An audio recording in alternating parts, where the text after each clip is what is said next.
और हम रोज देखते हैं मीडिया वाले यूसीसी की बात हो रही, बुरखा में बहन को दिखा रहे हैं। यूसीसी की बात हो रही, बुरखा में बहन को दिखा रहे। अरे दिखाने वालों, बिल्किस बानो को दिखाओ, बिल्किस बानो को दिखाओ ना। जुनैद और नसीर के घर के उन बच्चों को दिखाओ। मॉब लिंचिंग के नाम पर जो मारा जा रहा है उनको दिखाओ। गुजरात में एक प्राइवेट स्कूल में ईद उल अजहा क्या है, एक ड्रामा किया गया तो बच्चों के सर पर, बच्चे मासूम होते हैं, स्कूल में टोपी सर पे कुछ पहन लिए, का कपड़ा लगा लिए, तो स्कूल की प्रिंसिपल को निकालना पड़ा।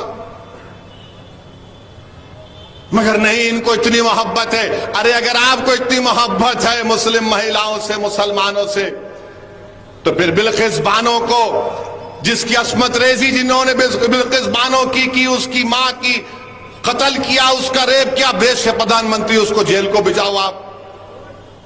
यूसीसी की बात करेंगे मगर मजहब तब्दीली का कानून बीजेपी बनाती है। यूसीसी की बात करेंगे मगर गुजरात में एक हिंदू मुसलमान को घर नहीं बेच सकता, एक मुसलमान हिंदू को घर नहीं बेच सकता, मगर यूसीसी की बात करेंगे। तो मेरे अजीज दोस्तों और बुजुर्गों, ये मुल्क के हालात हैं।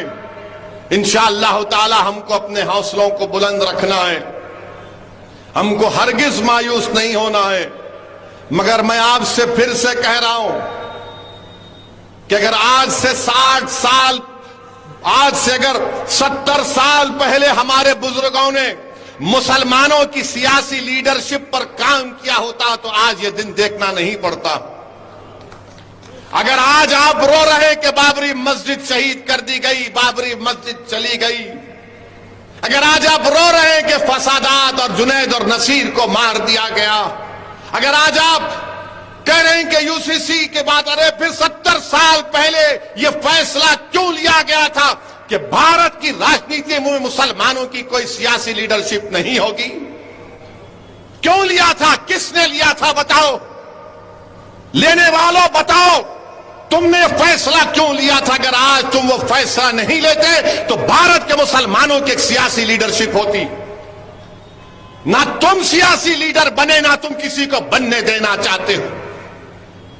तुम यही समझते रहे कि नहीं सेकुलर, अरे कौन सेकुलर है? बताओ मुझे, बताओ सेकुलरिज्म के माने क्या है? जो संविधान में सेकुलरिज्म लिखा हुआ है मैं मानता हूं और मानता रहूंगा, मगर जो सियासी सेकुलरिज्म है वो ठगने के लिए इस्तेमाल होता है, धोखा देने के लिए इस्तेमाल होता है। आज आप बताइए कि आज हिंदुस्तान टाइम्स अखबार की रिपोर्ट है, देश के प्रधानमंत्री अशोक गहलोत को उस रिपोर्ट को पढ़ना चाहिए कि जो मुसलमानों में अपर कास्ट हैं उनकी हालत हमारे हिंदू ओबीसी से भी कम है, उनकी हालत हिंदू ओबीसी से कम है। मगर आज वो लोग आएंगे, चुनाव जैसा आएगा तो बोलेंगे नहीं ओवैसी सिर्फ जज्बाती तकरीर करता है। अरे मैं तकरीर करता हूं तो फैक्ट सामने रखता हूं, सच्चाई को सामने रखता हूं, मगर आप सिर्फ अपने फायदे के लिए गुलामी करते हैं। मैं अपने फायदे के लिए नहीं लड़ रहा हूं, मैं मजलूमों के फायदे के लिए लड़ रहा हूं। अगर मुझे अपने फायदे के लिए करना होता तो मैं हैदराबाद से निकलकर राजस्थान नहीं आता। अगर मुझे अपने फायदे के लिए करना होता तो मैं हैदराबाद से निकलकर जुनैद और नसीर के घर को नहीं जाता। अगर मुझे अपने फायदे के लिए करना पड़ता तो भारत के कोने कोने में नहीं जाता मैं।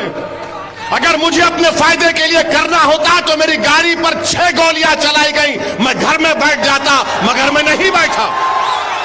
तो मैं ये इसलिए नहीं कह रहा हूं कि आपसे थाली या सीटी की दाद हासिल करूं।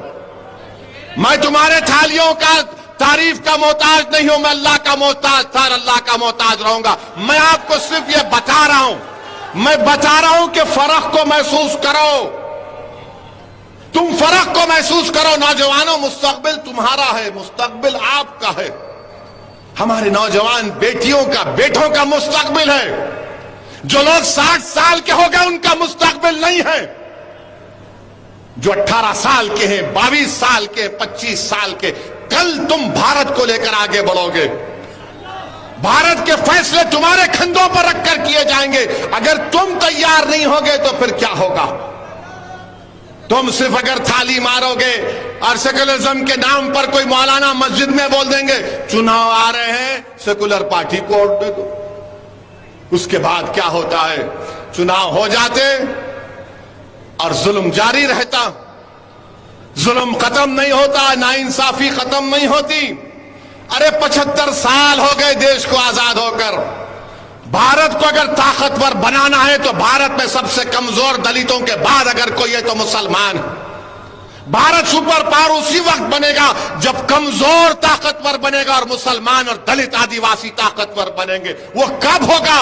जज्बाती तकरीर से नहीं, थालियों से नहीं, जब तुम अपने दिलो दिमाग में इस बात को ठान लोगे कि चाहे कुछ भी हो जाए, अब मैं अपनी लीडरशिप को बनाऊंगा, मैं हारने से नहीं डरूंगा, मैं लड़ूंगा और कामयाब होऊंगा। अगर तुम हारने से डरोगे तो जिंदगी में तुम कभी कामयाब नहीं हो सकोगे। मैं अपनी जिंदगी का तजुर्बा तुम्हारे सामने रख रहा हूं। तुम हारने से डरना छोड़ दो। तुम हार को अपनी हार मत मानो, बल्कि कहो कि मुझे आगे बढ़ना। मेरे अजीज दोस्तों, बुजुर्गों, ये दुनिया में हम अगर हारेंगे तो आखिरत में तो कामयाब होंगे ना। अगर तुम हार के डर से बैठ जाओगे तो फिर कामयाबी तुम्हारे कदम को नहीं चूमेगी। अरे बहादुर वो लोग हैं जो नतीजे की फिक्र नहीं करते, मंजिल पर नजर रखकर जद्दोजहद करते। आपको अपनी सियासी लीडरशिप बनाना है। एक मजलिस का जलसा जयपुर में नहीं होने के लिए पूरी अशोक गहलोत की सरकार परेशान हो जाती है। मुझे उसकी फिक्र नहीं है कि जलसा यहां पर हुआ, और भी होंगे, और भी होंगे, मैं आऊंगा। मेरा कोई काम नहीं है सिवाय मजलिस के काम करने के। मेरे अजीज दोस्तों और बुजुर्गों, कांग्रेस के लोग बड़ी बड़ी बातें कर रहे हैं। वो ऐसा ऐलान कर दिए, वो फुला कर दिए। अरे भाई साहब, क्या हमको नजर नहीं आता कि आपके पार्टी में क्या हो रहा है? आपकी पार्टी में कितने लोग तैयार बैठे हैं? आप ही के घर में कितने लोग मौके के इंतजार में हैं? हमसे भी बात करते हैं। हमने कहा अभी रुक जाइए, टाइम पर बताएंगे। मगर मेरे अजीज दोस्तों और बुजुर्गों, यकीनन इस मुल्क में फिरका परस्ती को रोकना है। यकीनन देश के सेकुलरिज्म को, इसकी खूबसूरती को, अनेकता को बरकरार रखना है। मगर ये जिम्मेदारी सिर्फ हम मुसलमानों की नहीं। अगर अशोक गहलोत के बेटे लोकसभा का चुनाव हार गए तो क्या वैसी जिम्मेदार है? मैं जिम्मेदार हूं, थोड़ा बताइए आप। अगर उनके एक साथी नाराज हैं तो क्या मैं जिम्मेदार हूं उसका? मेरे अजीज दोस्तों और बुजुर्गों, डराएंगे आपको बीजेपी का नाम लेकर, आपको डराया जाएगा। ये तमाम बातें कहकर ओवैसी का नाम लेकर तो डराते ही हैं। मगर आपसे अपील कर रहा हूं कि आप डरिए मत, आप सच्चाई का साथ दीजिए। मैं आपसे अपील कर रहा हूं कि यकीनन बीजेपी को हराएंगे, मगर बीजेपी को हराने का मतलब यह नहीं है कि मैं अपना घर जला दूंगा। बीजेपी को हराएंगे जरूर, मगर इसका यह मतलब नहीं है कि और जुनैद नसीर मारे जाएं। बीजेपी को जरूर हराएंगे, मगर इसका यह मतलब नहीं है कि और एक मौसम के जिस्म के 4-4 टुकड़े हो जाएं। अरे कोई तो तुम्हारी आवाज को उठाए, कोई तो तुम्हारी लिए लड़े।